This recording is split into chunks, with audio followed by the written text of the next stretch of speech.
Welcome to Harikatha times.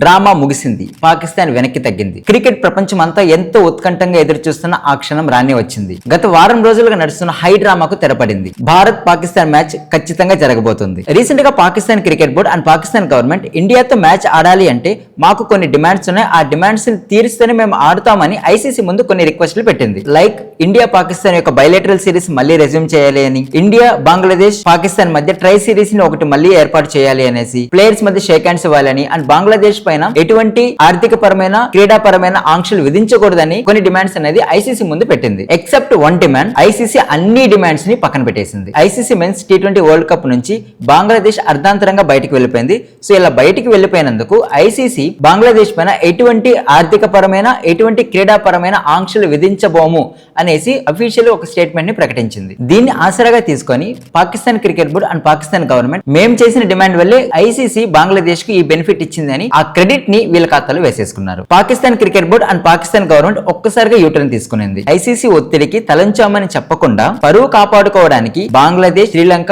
UAE వంటి మిత్ర దేశాల కోరిక మేరకు మేము ఇండియాతో మ్యాచ్ ఆడడానికి నిర్ణయం తీసుకుందామని కవర్ చేసుకుంది. మరోవైపు టీమిండియా మాత్రం ఈ డ్రామాతో సంబంధం లేకుండా మేము ఎప్పుడూ సిద్ధమే అని సంకేతాలు ఇచ్చింది. ఇప్పుడు ఇండియా పాకిస్తాన్ మ్యాచ్ మధ్య ఉన్న అన్ని అడ్డంకులు తొలగిపోయాయి. కొలంబో వేదికగా ఫిబ్రవరి 15, 2026 అంటే సండే రోజు జరగబోయే మ్యాచ్ దద్దరిల్లడం ఖాయం.